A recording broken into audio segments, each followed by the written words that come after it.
XR Files is going to be kicking off in a minute. We are just Doesn't preparing the room, getting a few people that are logging in late. Missing something? And then we should kick off with the action. Does the fist. We're starting off with a little bit of a talk. I mean, and then we're going to mute everybody's mic, so the sound will be better once we get going. yes, And the trigger does the hopefully you'll fist. enjoy Why it. does the trigger does the fist? This is weird. When we've got the live stream finished, we will edit the video and put it out on this channel as well, so you can relive it or watch Also, it again at your I only see leisure. someone's hair here. Okay, so I'm just going to go check to see everybody's ready to go. Chris, we're going to crack off. Yeah, I think we're ready to go. Nicholas, what's Nicholas doing outside? Hey, Nicholas. Hit your recenter button. Oh, there he is. There he comes. Joe, are you okay to go? I'm all right. I'm all right, Brian. Yeah, how are you? I'm all right. So we're live on YouTube anyway, so we're going to kick off. Cool. Can we mute everybody? Alex, can I have the host? You might want to hit your Yeah, recenter hold on. button. I'll just do that, and then Chris is going to help us with muting everyone. Everybody but the host. Are we done? Hello, everybody. Joe, you are ready to go. So, welcome to the X-Files in conjunction with WII. We're doing the World War II Nation, and Joe Harvey is going to take the lecture and take you through it. So I'm going to hand it over first to Alex, give a talk about a little bit about WII and introduce it, and then we'll have Dan on as well, and Chris. Alex, over to you. Oh, cool. Thanks, Brian. Joe, you look like you've loaded a few models in there. Yeah, so these are the base models that won't be movable throughout this session, but I'm just going to drop in something else. Okay, so let's give you a brief little overview of River while we're here on the live stream looking at these models as I follow you around, Marcus. You're just going through all the models, finding all the models. Yeah, I can hear my voice a little bit. So, River, thanks, Brian. River is reality and virtual reality, and we create photorealistic VR environments. And what you can see around us are some of the assets that Joe and Alex Foster and Lawrence and the guys at WII Nation have been putting together to bring to this event, so we can all have a bit of a hands-on experience with it, with a history lesson. I always find it a lot more interesting when I'm spatially learning about something and I can actually pick up the object. So I'm looking forward to what these guys have got to show, because I know we're going to see a nice large landscape of Normandy. So yeah, so are you looking all good? Can I add to that, Alex, because of the educational content of that? Let me just see here. Where am I? Daniel, Ross, you're looking flash. So Daniel here from Educators in VR, and in this day and age with coronavirus, there's a real fear amongst educators that we're going to lose access to culture. And of course, we all want to get traveling again, but this right now represents the closest way for school children or anybody studying this kind of history to actually experience it in a meaningful way, other than going there directly. So it's very timely that these photogrammetry models are available now, when it's less, well, there are more challenges to getting there physically, but even without COVID, the ability to interact with these kind of models and these experiences, you would be saving, you know, for a class of school children to visit from the UK this place in France. They used to do that. They used to do exchange programs to France and so on. And most schools try to do some kind of exchange programs. They can still do that. Now they can also do all of this, you know, which is absolutely amazing. So from an educational standpoint, as an educator, this is absolutely amazing. Rather than just watching a video about it. Okay. Agree. Yeah. Thanks, Daniel. Sorry. Yeah. No, it's good. Cool. Okay, Yeah. Joe, So, Foz, are you ready? Yeah. Thanks, Alex. Thanks, guys, for hosting us all here, and thanks everyone else for making it here tonight, or this afternoon, or this morning, or wherever you are. Yeah, so basically, as Alex was saying, I'm Alex's brother, and we're both part of River, along with Alex Foster, and we've got Ross in here and Tyrone. There's a few of the River guys in here tonight. But what we're going to be showing you in this session is what a history lesson in virtual reality might look like. And can we mute everyone, Chris, if possible? Yeah, everyone is muted except for the host. So I think, Alex, you might want to self-mute yourself. I think that's Cool. where the sound's coming from. Yeah. Alex. So where was I? Yeah. So what we're gonna be doing is basically I'll take you from the start. Really. So myself, Alex Foster here, and Lawrence all form part of World War II Nation. World War II Nation was started by Lawrence and a friend of his, Ross, back in 2014, and their mission was basically to educate, remember, and commemorate World War II history and put content out to lots of different people, whether that's podcasts, photography, videography. So that's what World War II Nation is. Me and Foster joined forces with Lawrence at World War II Nation in 2018, and we wanted to help create some video content for the channel, which we've done. We went across Europe on a 8-day trip, I think it was, following Hitler's Case Yellow, which was the invasion of Western Europe in 1940. Some good videos on the YouTube channel if you ever find time to go in there and take a look. So obviously, being part of a virtual reality company and a media company, I wanted to push forward into some sort of virtual reality for history, and Alex Foster was also the same on that with me. Alex Foster's my brother-in-law. We're both passionate about history. We both work for the same company, and that's the direction we wanted to move in. And we thought World War II Nation was a perfect vessel, really, to try and push forward with that. So we've been talking about it for some time, and trying to think of how history lessons could be taught in VR and what kind of history lessons we wanted to show. We came up with lots of different ideas, battles during World War II that we wondered how we could recreate these big scenes and demonstrate and show people exactly what took place and how that happened. During that time, there was lots of different things. I don't know how many people here are familiar with much World War II history. Put your hand up if you know much about World War II and D-Day and all that sort of business. There's one or two of you, which is good. So we were looking at things like famous actions like the Pegasus Bridge action on D-Day. That was one of the first actions to take place, securing some very important bridges, and other things like, if you've seen Band of Brothers, you'll know about the I forget the name of the Brecourt Manor. The famous assault on Brecourt Manor would be another really good one. Anyway, another one that I really thought would be good was Point du Hoc. Me and Alex Harvey, my brother, went on a family holiday to Brittany. As we travelled down through France, we went to all of the beaches. We came to Omaha Beach, and we looked out over this, a picturesque coastline in Normandy, and there was loads of people enjoying the beach and sunbathing and playing badminton and all of this sort of stuff.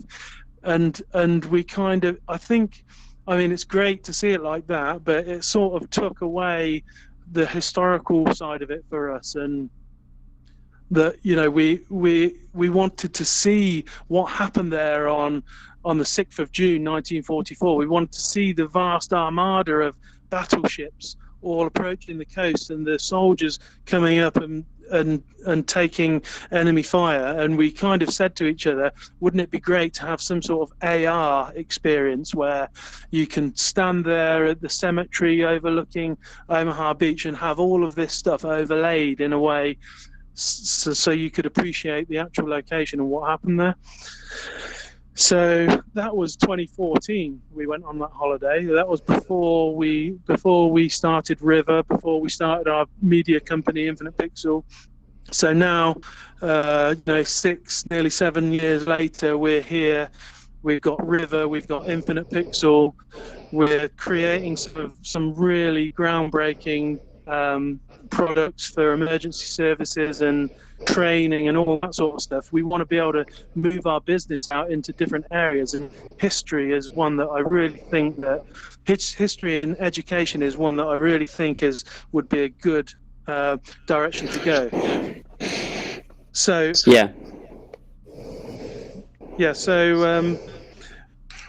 back in maybe March, when the whole COVID thing hit, a lot of our guys at River were put on furlough, and if we weren't on furlough, we were working from home. So I took a computer home with me and a VR headset, and I basically spent 2 months sat there learning a bit of Unity. I'd never done Unity before, but with help from Alex and Ross and Ben and Rich and all the guys at River, I managed to start. I was doing YouTube tutorials and pulling items in, and Ross. Where's Ross? Oh, he's over there checking the fidelity of his models. Ross does all our photogrammetry, so he was very kindly making some of my models for me to drop into my scene. And the video has stopped playing, but let me just restart that. Yeah, Joe, let's get that video on, because that is really cool to have in the background. Yeah. Okay, just put in. Sorry a minute. Go on, Brian. Everybody that's attending we're trying to look at how we would make these into lessons and stuff like that. So it'd be great to have your input, feedback. So if you don't say tonight, if we post on LinkedIn or something like that, or even on the YouTube channel, just add your comments. Just add. So we need to learn from this as well as we like to teach you a little bit about history. So yeah, any comments are welcome. Cool. Thanks, Brian. So like I mentioned, this is my Unity lesson that you're seeing on the screens to the sides here. This is what I built in Unity with the different models. So a lot of them are placeholder model. At River, our thing is photorealism. That's our USP. So eventually, I will want all of these models to be real items, which I place in my scenes. In our scenes, so yeah, that is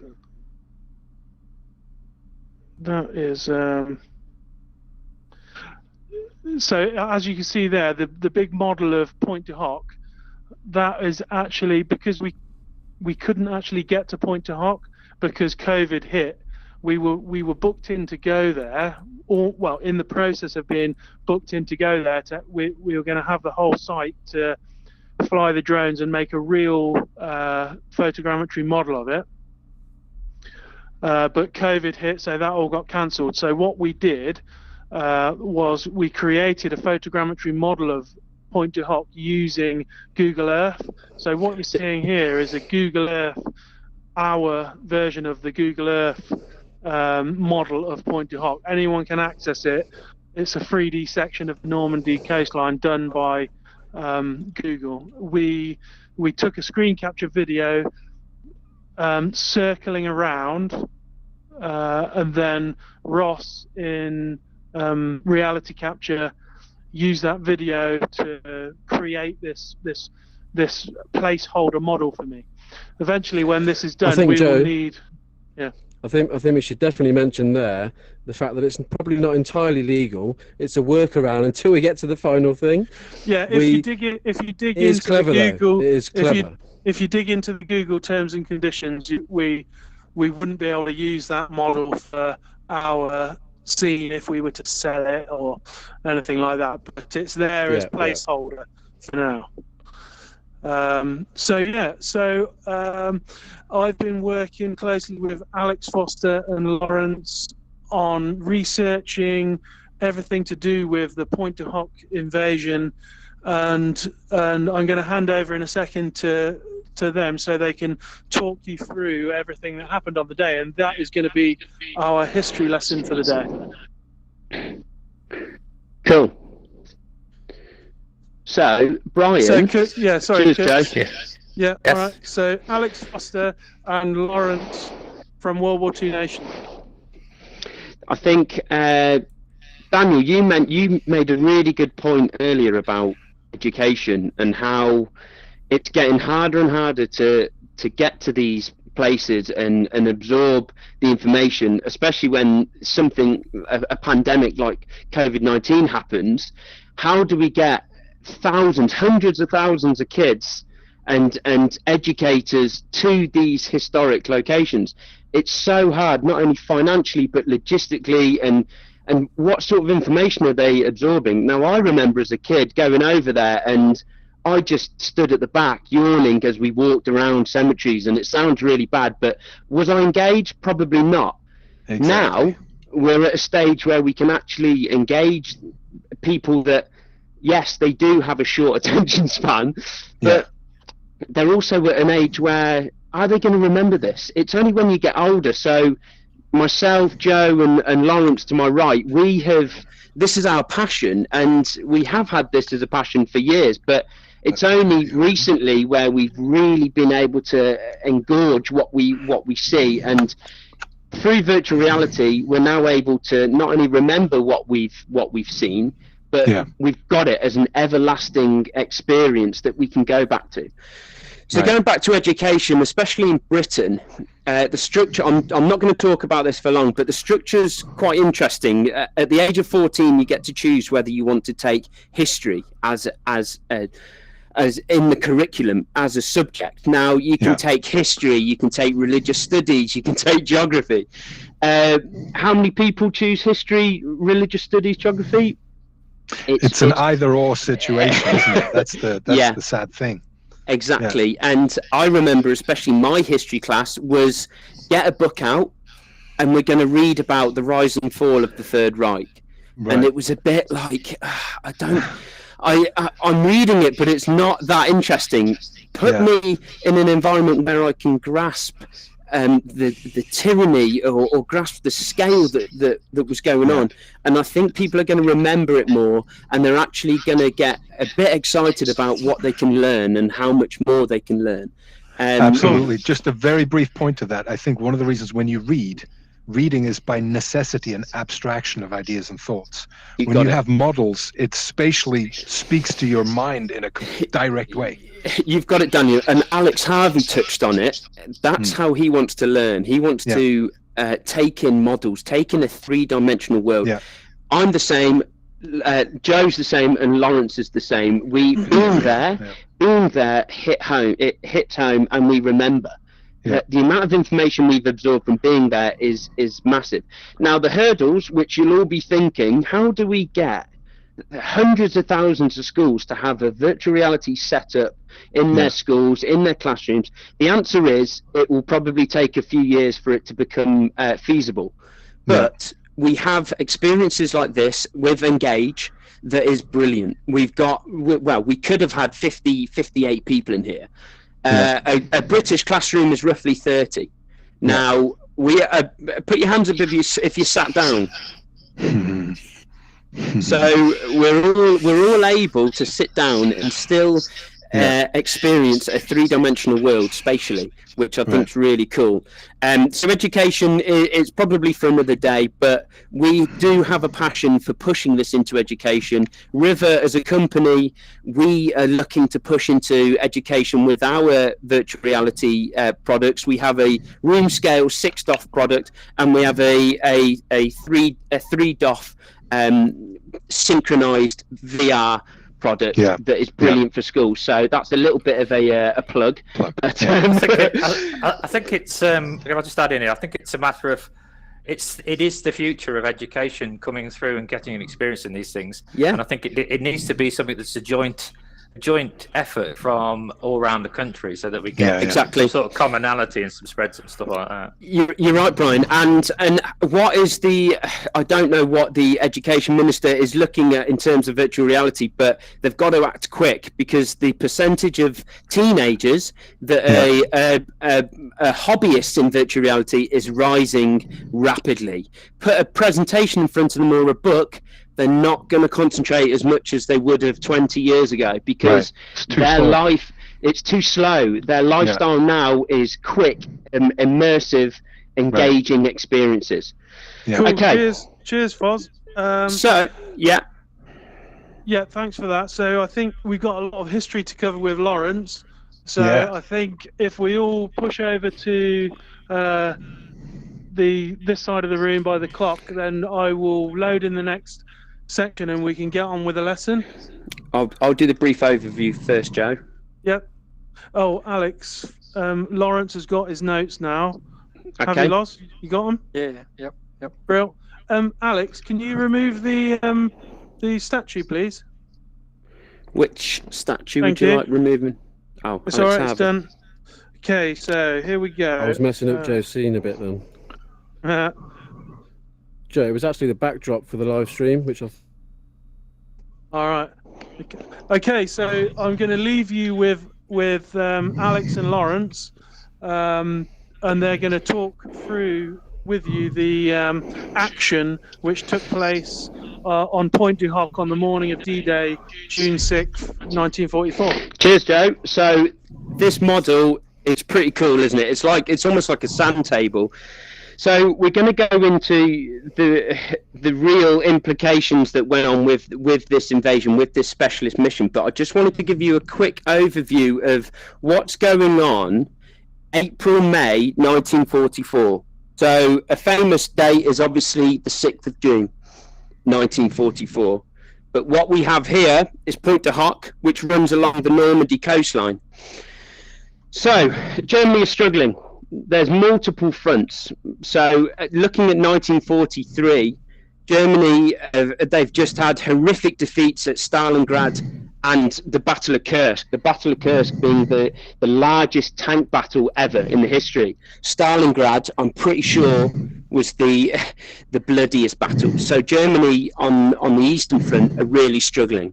When you look down to the Mediterranean theatre of operations, they're really struggling in Sicily and Italy. The US Army are now involved, and things aren't going very well. They're also really struggling in the Atlantic Ocean. Famous film that's just come out, Greyhound, looking at the merchant ships getting supplies over the Atlantic and the infamous U-boats and the Wolf Pack. So they might have been scary, but they weren't really doing as good a job as they could have, because supplies are coming in thick and fast into Europe, where the Allies are now plotting to really get a stronghold of Europe and defeat Hitler and the Nazis. So there's an inevitable threat from the Allied invasion. Like I said, already you're looking at the Mediterranean theatre of operations at the Atlantic. The US are coming. So what do? The US start to pile into Great Britain. That's going to be their HQ for now. And they want a second front. It's not a case of if, but it's when and where. So you've got the Supreme Allied Commander, Ike, with Monty on our side, and they're plotting with Churchill's and Roosevelt's blessing. So, like I said, it's not if, but it's when and where. And there were a few little decoys that the Allies did, but I'll go into that later. So just going back to the situation with the Germans. So Hitler had something called a Festung Europa, which was basically, it was the directive from the Führer. He wanted to really fortify this coastline, the Atlantic Wall they called it, and it literally it stretched all the way from the Pyrenees, and it followed the coastline all the way up to Norway. It was huge. It was just under 1,700 miles long, which is a massive fortification. If you look on the screens, you can see in yellow the sheer size of what Hitler wanted, this Festung Europa. you're looking at 40 fortifications minimum. Now, in today's sort of pricing, it would be crazy. To pull off something like this in such a short period of time, it takes a lot of doing. But you're forgetting that Hitler will throw everything at it. So Albert Speer, he took over the TOT organization. Now, this was the engineering sort of group. So these were the guys that would go in and they would create these fortifications. It was actually made up of 300,000 soldiers. But what's quite harrowing to workers that they had at any given time, which could have been around 250,000 workers. So we all know the tyranny from the Nazis. This was slave labor, which is horrible to think, but it was the only way that they could get these huge fortifications along this coastline in such a short period of time. Now, when you look at some of the figures of what the organisation TOT was about, you're looking at about 1.2 million tons of steel, 17 million cubic meters of concrete. The cost, it was about 3.7 billion Reichmarks, which is around $206 billion today. This is huge. This is absolutely huge. So obviously the coastline meets the water. 5 million mines were laid deep into the oceans, the North Sea, and then going up to the Baltic Sea. So Hitler really wanted to make not only a wall, but a huge barrier getting to the wall as well. If you look on the maps there, you can see that there's 2 of the beaches either side of Point de Hoc. Now, we'll go on to that in a minute. So there was a guy that False, can I just stop you? Yeah. Very, very quickly, sorry. I've put a teleport area up here so you can stand here. So you don't lose your legs. As you were. Thank you, Joe. Okay. So there's a guy that's going to have to be in charge of this, and there was someone that was pretty much in charge of it in 2 occasions. So looking at November 1943. Hello, sorry, my computer just restarted. I'm going to reconnect back to the scene, so hopefully you should be live again, and you should be able to see everybody inside of VR. Sorry for that.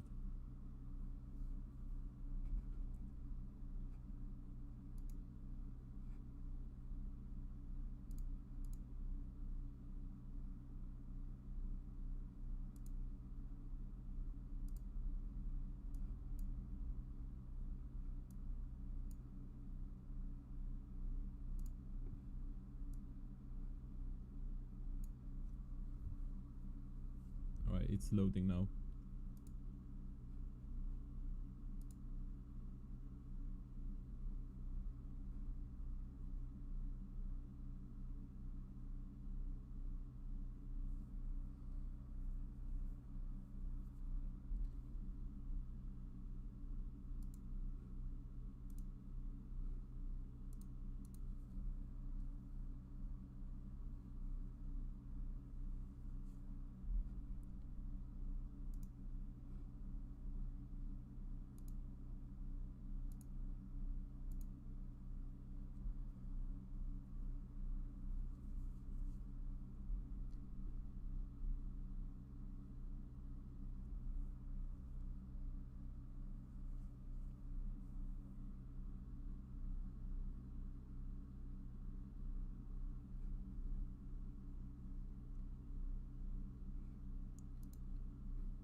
Don't know why it takes so long now. There we go.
unfortunately goes over in the choppy sea. These are really heavily loaded, and another one is taken out by some of the anti-aircraft guns. They take them out.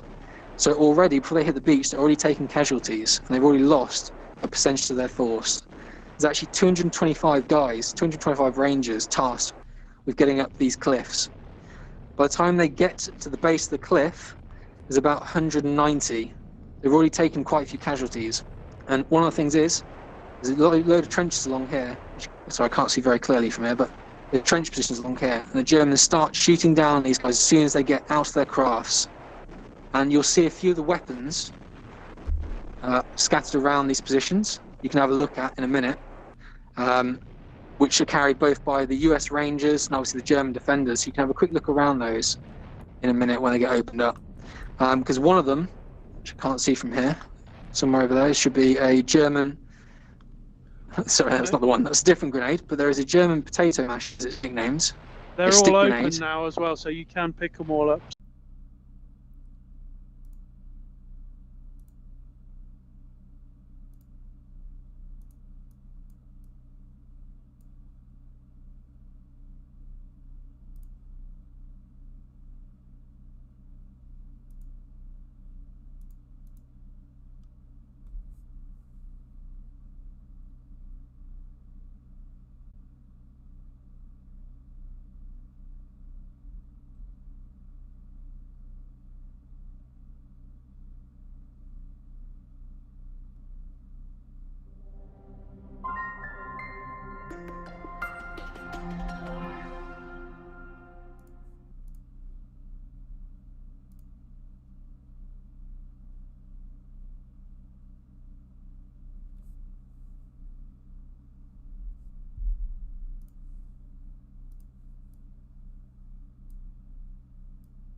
There were a couple of 101st guys that were dropped wide of the DZ. The aircraft was shot down, and they actually joined the Rangers in scaling the cliffs and get involved in the fighting.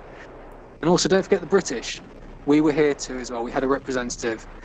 I know Foster would love to cover this in a bit more depth, but obviously I don't want to take up too much time with this. But during the training, the Rangers were trained in part by the British commandos, and one of those was an expert in scaling cliffs, Lieutenant Colonel Travis Trevor, and he was here as well. He joined these guys in the assault and was part of it. Actually got wounded in the head by an MG position. So come to D+2, so that is the 8th of June. These guys have been fighting for their lives against the Germans, but relief is finally here. I'm summarising this very much, so I don't want you all to fall asleep, so apologies in advance. But D+2, around noon on the 8th of June, help is here. These guys are finally relieved, and the link-up is completed with US Rangers elements from Omaha Beach from the 29th Division. And an interesting thing happens. I said to you about the lack of supplies. Obviously, these guys are fighting with anything they can get their hands on, and that includes German gear. So they're using the Mauser, K98. I think we do have an example of that potentially in the room as well. The MG42, the MG34, the MP40, anything they can get their hands on that has ammunition, they're using that against the Germans. Now, the issue that creates is when these guys are relieved by their American counterparts from the 5th Rangers and from other elements from Omaha Beach, is they can hear the very distinctive sound of German fire, because it does have a very distinctive sound, different to their usual, to their own weapons like the Thompson, like the Garand rifle. And unfortunately, 2 of the different Ranger groups exchange fire, and some of the relieving elements are killed in this firefight until they actually realise what's going on, that it's actually US troops engaging each other. But out of the 225 Rangers and other personnel, I should say the Navy personnel, etc., that were involved in this, that scaled the cliff, only 90 were able to bear arms when they were finally relieved on the 8th of June. And I will pass you over to Joe or Alex.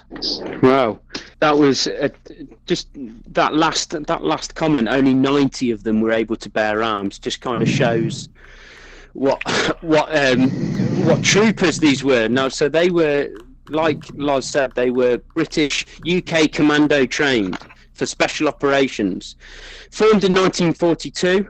And where were they? They trained in Scotland, didn't they, Loz? In Achnacarry. Well, not the second Rangers, but generally when they were formed, yes, they did. They trained. They basically got their beret, their green beret, and they got their special service knife as well, which the British commandos carried. Brilliant. And then they did a lot of cliff scaling in the Isle of Wight and on the Devon coast. You're talking 200 plus feet of coastal cliffs that they obviously had to scale. But I think, Joe, it was yourself that mentioned something that kind of hit home to me. These guys would have been soaking wet, and then they've got to scale up a cliff, which and if you look behind at the model of it's myself actually knelt down with a Thompson machine gun. Just have a look at the amount of gear that he's got on. So he had they would have had special tactical vests, as they would have called them, for extra ammo, extra explosive, anything additional they needed, because they needed everything on them as they scaled up the cliff. You've also then got your heavy helmet, your thick sodden boots, and you've got your gun and your ammunition.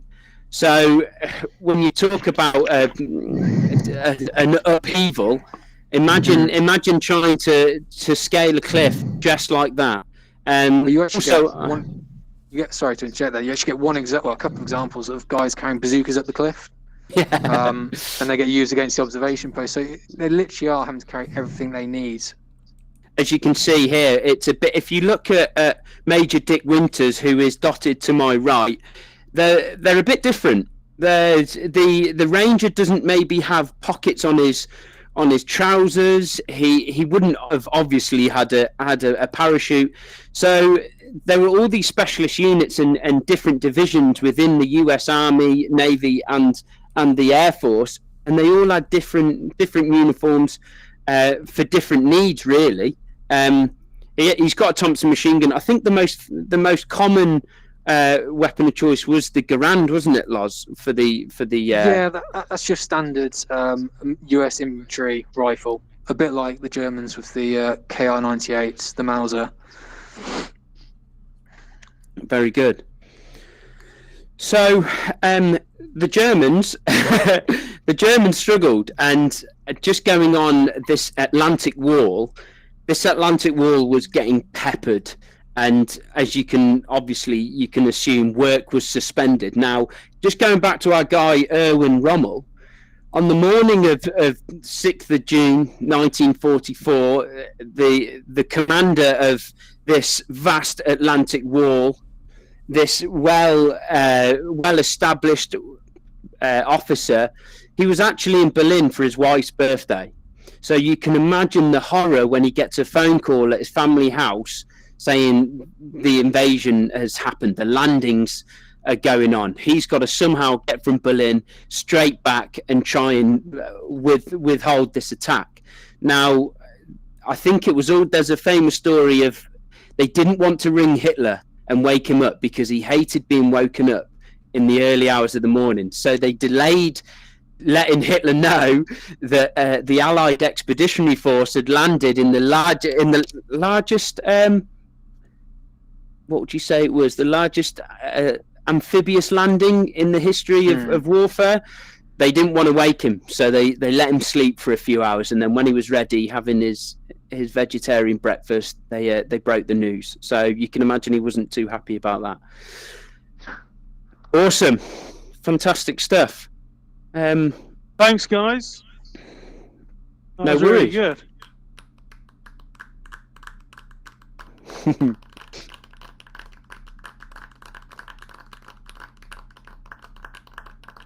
Okay, yeah. So I hope everyone. I hope everyone enjoyed the presentation from World War II Nation, Lawrence and Alex. Try and get onto the website to check all the different stuff that we do. Have a look at our videos across Europe, and hopefully in the future we'll have another history lesson to present to you, or perhaps even, you might see us on location at one of these famous places in Normandy or wherever. Chris, were you going to take us all somewhere else? Or perhaps we could ask some Chris, questions. what's happening? I think just before we go, before we go, maybe get your questions ready. Have a think if you want to ask something. I just wanted to say, to see this 3D model and to have experts on the subject really point to the cliff, the boat, the spatially, I will remember this in a completely different way. And I think I've actually driven past here with my wife on honeymoon. I wish I'd stopped actually now. But a little thing, I mean, it's kind of fun to see the models appear and the boats and the people, but that actually adds a lot. And particularly we had a soldier, a big soldier lying down here. That was really moving. To look almost into his eyes as he's aiming, that was really powerful. Little things like that. I mean, your audio, your description of the timeline is amazing. But this model here, I find that so moving when you can actually get up and. So yeah, if I just explain a little bit about the model that you're seeing here, this is actually Alex Foster dressed up in all of the correct Ranger gear. So don't get on the wrong side of Alex. I'm reverbing through your mic. But yeah, so when we create our final scene, we will want all of our models, as mentioned, to be photorealistic. There is also, if I'm not mistaken, in Engage, there's the function to use models, and then create a recording. So you can create a recording and start and stop it. So you could have had models moving in, and like a video, you can start and stop it and give your description alongside it, which as an educator, if you build that kind of an experience once, then any educator could learn to give the script, but that's shareable then. That's amazing, that creation content. And it's the scale as well, isn't it, Daniel? Yeah. So we've dotted these LCAs around. There would have been hundreds of these, and this it's again looking at commemoration, which is one of the core values of World War II Nation. Yeah. This is millions of men and women who lost their lives, and it would have been thousands of men and women who lost their lives on this day, this invasion, which is harrowing. So for us to even just get everyone to imagine it, just even a slightly bit more than watching a documentary, then I think that commemoration will stay long in your memory and in your hearts, and that's one of the reasons why we do it. Another thought would be wonderful is if we could have some soldiers' uniforms to change into. And for example, this face behind us, you could lift that and superimpose it on an avatar. I speak German. I could come and give you a German accent or some German lines. Next time I want to see that. I'm going to hold you to that. All right, you get me the. We You have to get look me at the the. ethics of that. People might get offended. So. I'm genuinely I have genuinely German roots, so I'll stand by that. But we just need an avatar, and then we could superimpose the face. But just the possibilities, for history, for any kind of history. We could do you in black and white as well. Yeah, there you go. I'm just conscious of time, so I'm just wondering if there's any questions from the audience before we move on to Chris. Should we do questions in the next scene? Yeah, we can do. Let's move on over. I want to play off a little bit of what Karen was saying. What is the actual scale? So I thought it would be great to take a 360 tour to the coast to see just how big these cliffs are. Now, the 360 video is very dependent on your bandwidth, so I can't promise that everyone's going to have a super smooth experience. I am going to take the resolution down from 4K to 1080 to try to accommodate everybody, but let's give this a go, and I'll see you on the other side. Excellent. Thanks, Chris.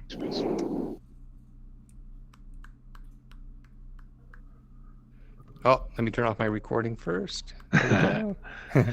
Anyone else is recording, you might want to turn that off as well. Yeah. Saving it here. There we go. And we can move now.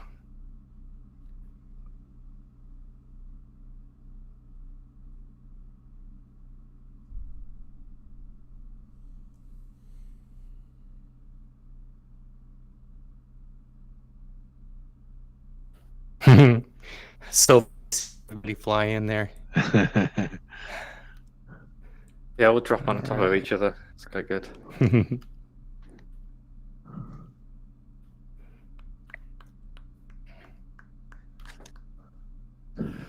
Okay. Is that everybody? I think that's about right, isn't it? Yeah.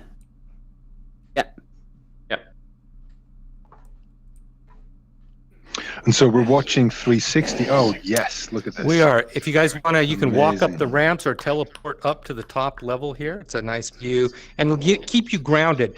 It's going to take about 1 minute and 30 seconds to get to the place where I want. We're going to take a little tour of this area over the next 1 minute and 30, and there is going to be some flying. So sometimes it's helpful to be on a stable environment when we're flying around. Yeah.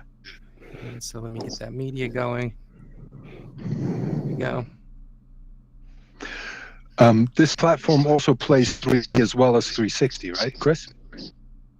It does, yep. Mm-hmm. Yeah, so pretty soon there's going to be more and more educational material of like 360 and 3D as these cameras become ubiquitous. I think that's what we're excited about, Daniel. We've kind of done what we can with the resources available to us. Yeah. I'm so excited to see what education and even travel and tourism industries will look like with virtual reality, even in 2 years' time. So we've been able to scan this now. Yeah, so you've got the scanning, and then we've got a $400 3D and 360 camera. Perfect. Which does amazingly well. It's the price of a headset, price of a laptop, price of a whatever, and a school can afford a 3D camera. So this was a thought that I had. Imagine if you couldn't go on the travel on the tours. Yeah. Film it. Film the tour. Film the cemeteries. Film the battlefields, and have you go there. Yeah, people are gonna go. Create the footage and sell it as they should, and people will buy it as well. I would buy good footage of interesting places in 3D. Look at this. This is amazing. I do think we need to get we need to put some sort of standards behind it, because some of the footage you get in 360 is not that good. Of course, So we of need course, to get but some. I totally agree. But I think we need more people getting into it as well. Oh yeah, So- definitely. Here we go. Here we go. Look at this. Wow. Wow. Okay, there we go. Wow. Good Take a work. good look at those cliffs. So that's So- the scale of what they were climbing. So we mentioned grappling hooks, projectile hooks off the boats. The percentage that actually below it was very much what you see in GI Joe. It wasn't as successful as it could have been. The ropes were wet that the grappling hooks were attached to, so they were heavier. So their trajectory workings out obviously didn't work. Got you. Wow. Yeah, so you had That US is Rangers huge. even trying to free climb. So that means obviously digging their Really? daggers in, trying to scale this up there. Wow. And you had handheld projectiles as well. So obviously we talked about the rockets off the LCAs. They also had like little handheld rocket launchers as well to fire ladders and ropes up. Yeah. But quite a lot of these guys came under fire, especially the ones that landed further. Hang on, I've got the pointer on this. No. You'd be a sitting duck, wouldn't you? You'd be a sitting duck Yeah.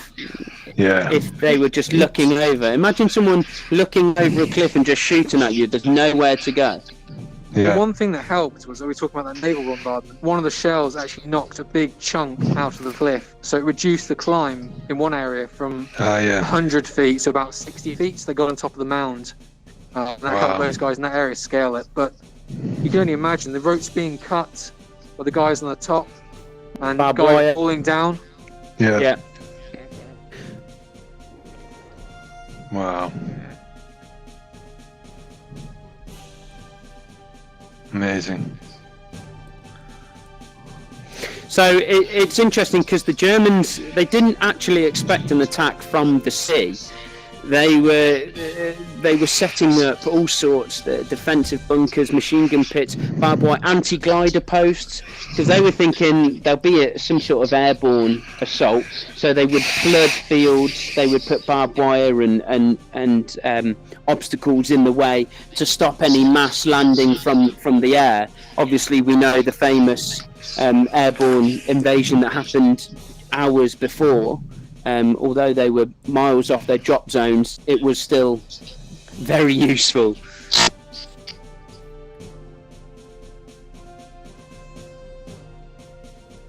I think it's fantastic, the sort of the scale and perspective it gives something like this, and orientation. Because it's all good reading it in a book, it's all good looking Yeah. at a map, but I mean this really brings it to life in terms of orientating yourself on what happened from where. Yeah, you're right. And these are real places. We're seeing a real place, which It's that memory thing, isn't it, Foz?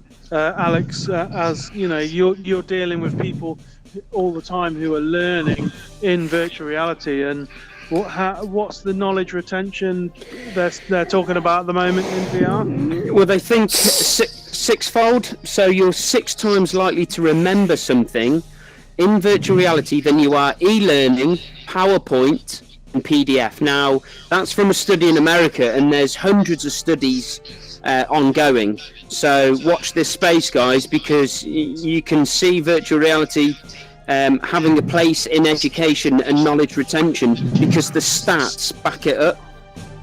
And in 2020, we're now in a world where everyone learns differently. Alex Harvey mentioned spatially, that's how he learns. Some people like colours, some people like written text, some people like audio. We've got to cater to everyone's needs if we're to have that knowledge retention as high as we need it. Yeah.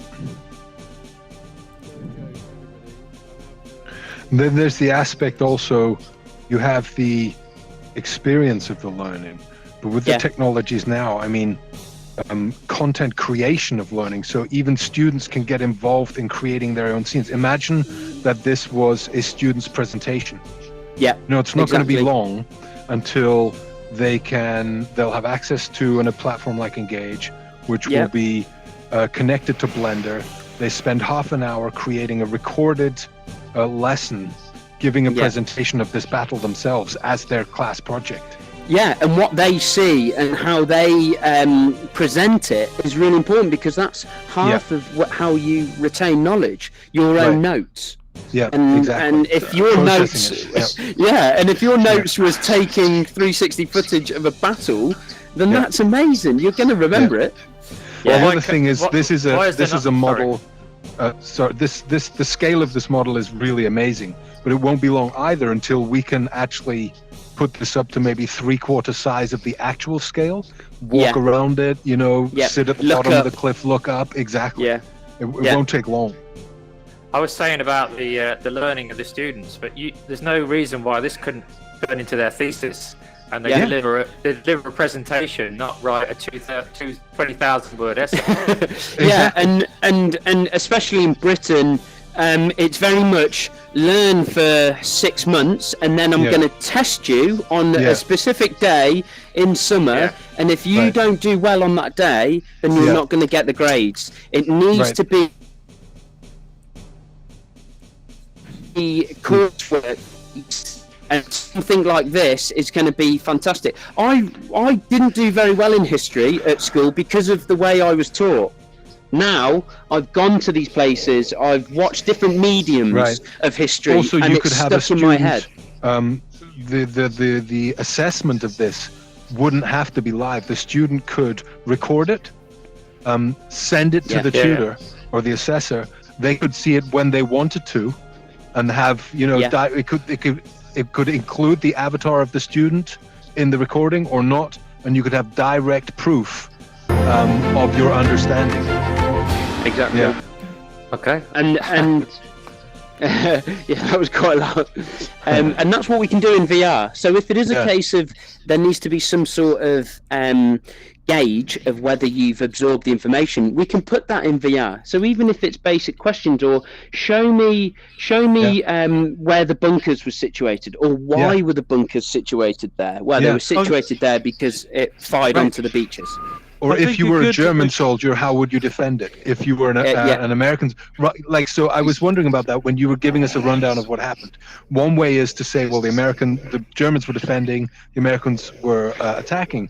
You Yeah. could also, before you give them that, the information of what actually happened, you could say, well, what do you think happened, or how would you do it? And then you're Yeah. involving them in like thinking about, well, I can see that turret there has a really good vantage point of this close, and they can talk you through it, and you can Yeah. find out how much students already know or how much they can imagine. Yeah, you're Daniel, fleshing Lawrence, out. can you You're hear me? fleshing it out. Yep. Yeah. I can hear you breathing. Cool. No, it So you wasn't were me. saying about wanting to develop how you all educational are, material. I'd love to work with you on some of this stuff, definitely. Yeah. In terms of Sorry, workshops and activities. somebody's trying to ask a question. Who was that? Sorry. Yeah, sure, yeah. I was just curious how you are using this now.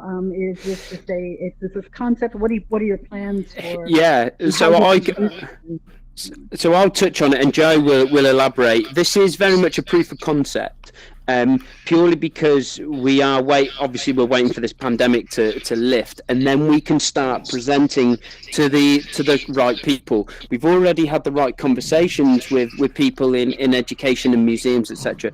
But as a proof of concept, Karen, we're very close to having something that we feel could be rolled out. Joe, do you want to elaborate a bit more? Yeah, so our initially we wanted to get this to a position where we could put it onto Steam and get people to pay a small amount, maybe a couple of pounds or something, to download it, just to see how it goes.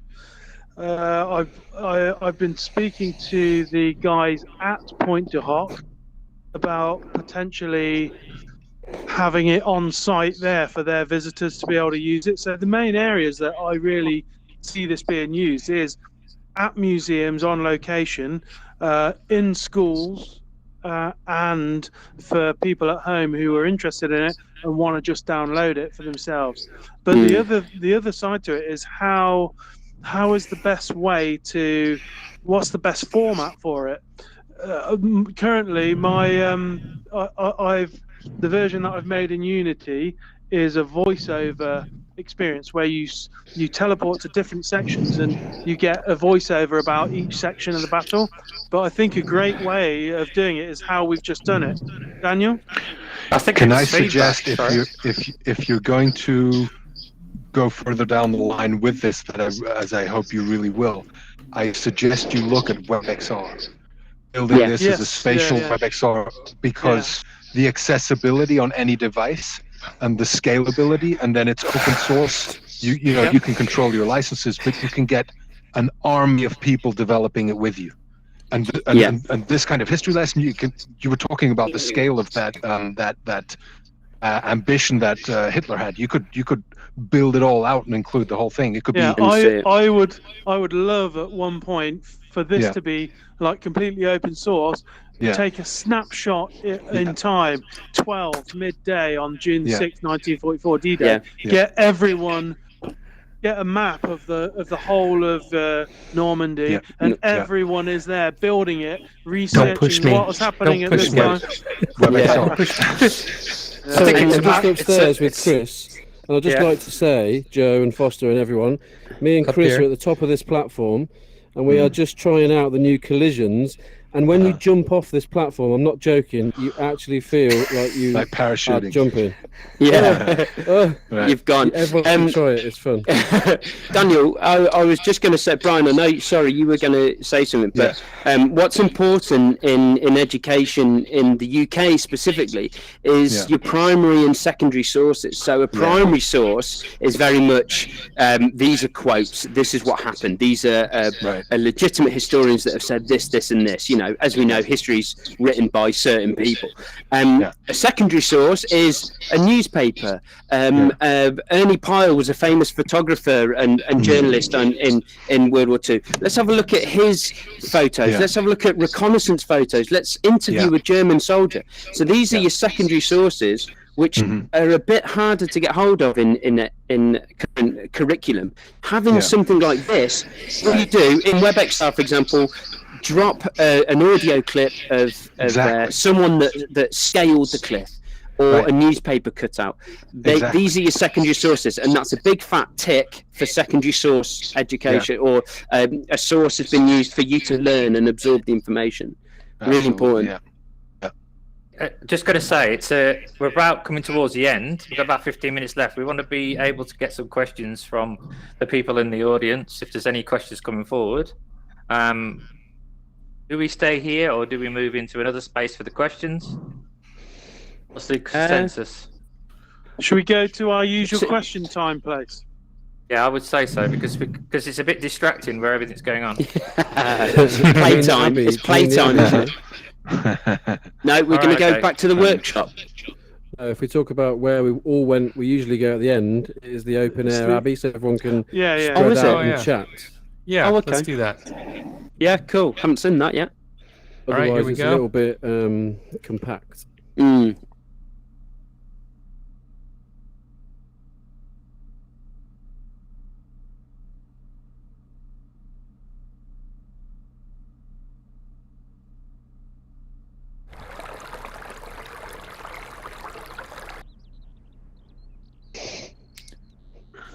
Excellent. So 3D voice should allow us, not yet, but when we do spread out after some questions, it should allow us to get to our own areas and not have too much interference from other people talking. Hey, Chris, can I ask you something? Come on over here. Okay, here's the thing. I'm building an archaeological site reconstruction. Joe, you here? Can you hear me okay? Yeah. Cool, so I think Brian, Joe, Lawrence, Foster, you guys should line up somewhere on 3D voice. I think Chris has just gone over there with someone else. And I think we should have a few questions if anyone's got any questions about that presentation. Alex, I'd love to stay. I'm going to have to get back to my family. Thank you very much, everyone. Great session. Thanks, looking forward to the next one. I'd have 101 questions. You know me, but thank you. Great Thanks, presentation, guys. All right, take care. Cheers. Thank you. Bye-bye. So guys, I think we'll stop here because we're next to Oscar is running the channel. So any questions, fire this way. Also, the guys out on YouTube, if you're watching in, if you want to drop a question, put it in the comments box, and then Oscar will ask the question to everybody here. So, any questions from anybody to anybody? Hello. We need to unmute everybody. Yeah. The project, If- you know. Yeah, exactly. Can we unmute everybody? Yeah, can everyone hear me now? Everyone can speak if they are open. Behind the paywall. Obviously. Lawrence, can I ask you a question?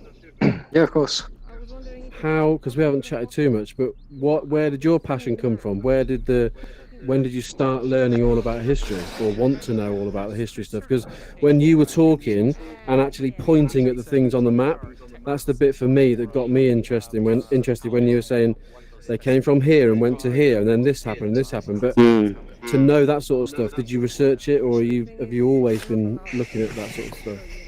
Yeah, I mean, I've always been fascinated by it. I never really picture or sort of nail down that Davosy moment where it's like that's what it was that got me into history. It's always been a fascination.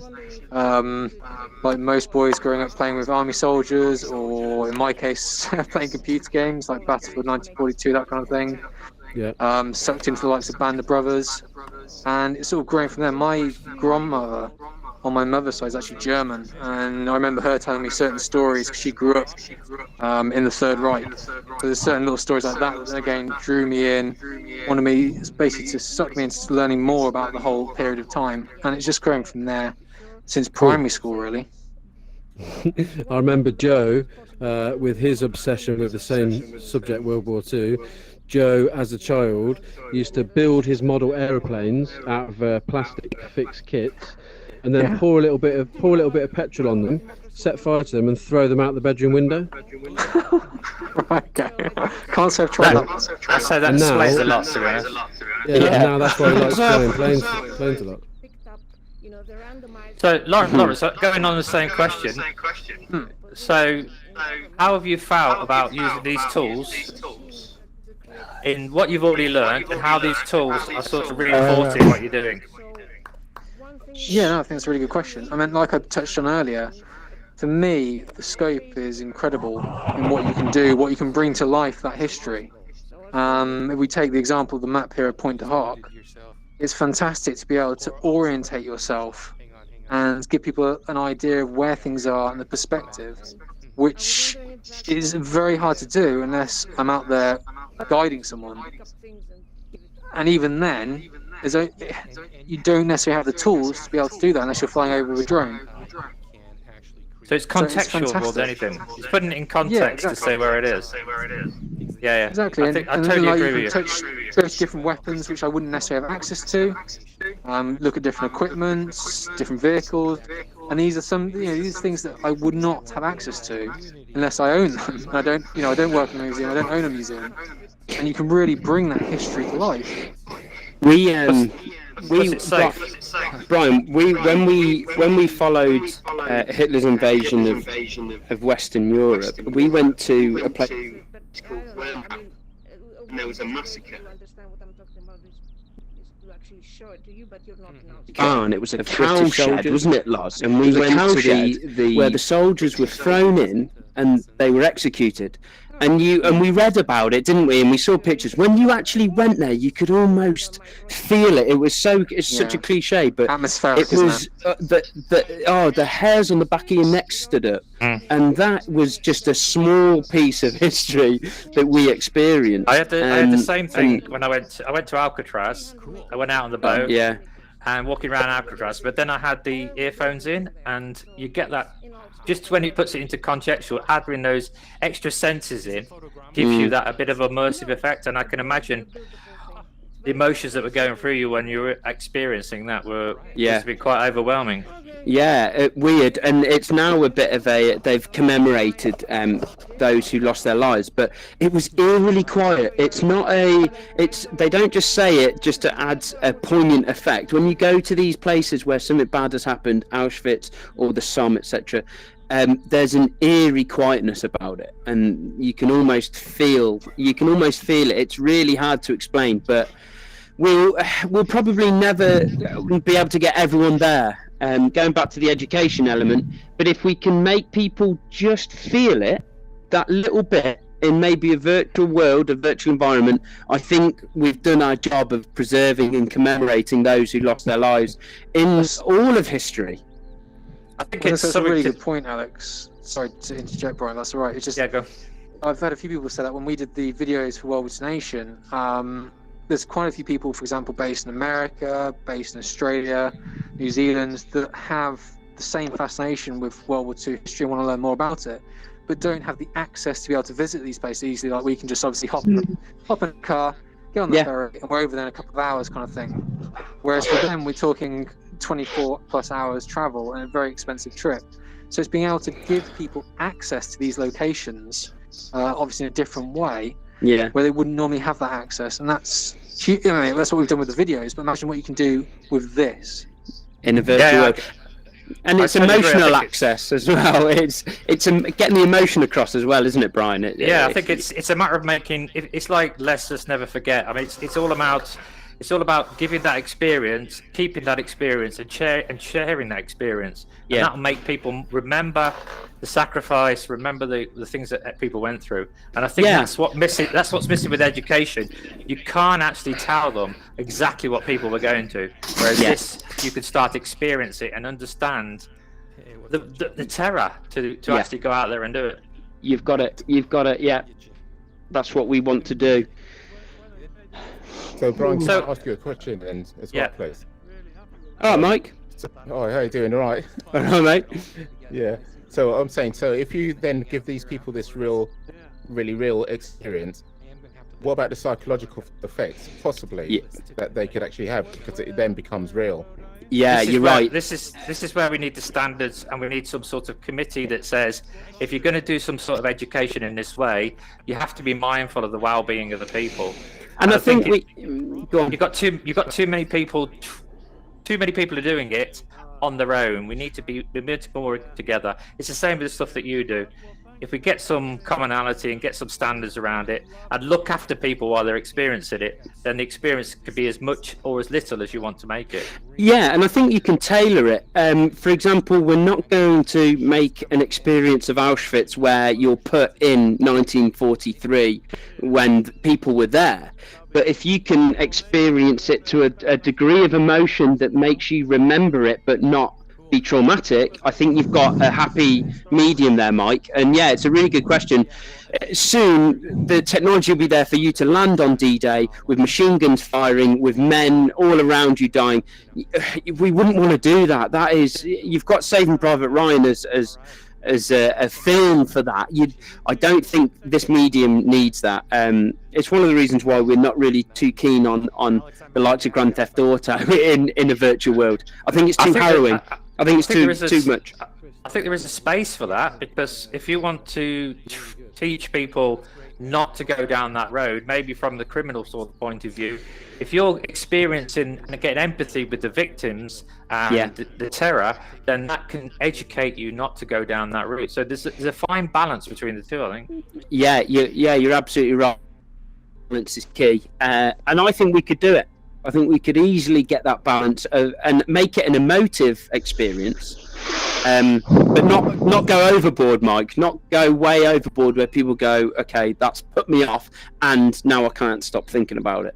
I'm just conscious of the YouTube. Thanks. Oscar, have you had any questions come through on the comments box at all? No, I checked. There is none. Okay, that's good. Any more questions? Because I know we've only got about 4 minutes left of the link. Put your hand up if you can't. If you're muted and you can't say anything. Can't see anybody putting their hand up. So, Joe, you sneaked up on me then. Thank you. Karen. Yeah, no, I was just saying thank you. It's a very, very cool. Thank you. Yeah, we had go on. I would like to thank Joe, Lawrence, Alex, Dan, and Chris for putting everything together. Oscar for streaming on YouTube. The video will be out on the X-Files channel. XRFILES. I wish I could never get that right. The XRFILES channel. It'll be edited, so we'll cut out a little bits of me speaking probably, and we'll put that out there. So if you want to subscribe to that. Other than that, I think these guys have done a fantastic job and need a round of applause. Thank you. Thanks. Thank you. Thanks for coming, everyone. Thank you. Hope you found it interesting. Yeah. Get in touch if there's another World War II battle or anything that you want to see, or you think would be interested if we recreated something else in VR, get in touch. LinkedIn all over the place, World War II Nation, River, Infinite Pixel, you'll find us. We will be posting. You can mention my consultancy as well if you want to. Don't matter.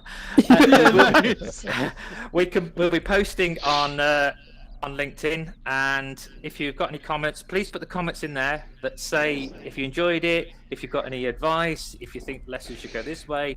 We want to learn from this to make the experiences better, but also from Alex and Lawrence's point of view, and Joe's, is they want to start building some real lessons out of this. So any impact, any things you put down will be very valuable to us. Yeah, agree. Okay, we're going to say goodbye to our YouTube people. Thank you. Oscar. Yeah, I'm going to stream in a second. Right, thank you very much. Okay, see you, Joe. You all right, Mike? Yeah, cheers. Thanks for coming. Cheers.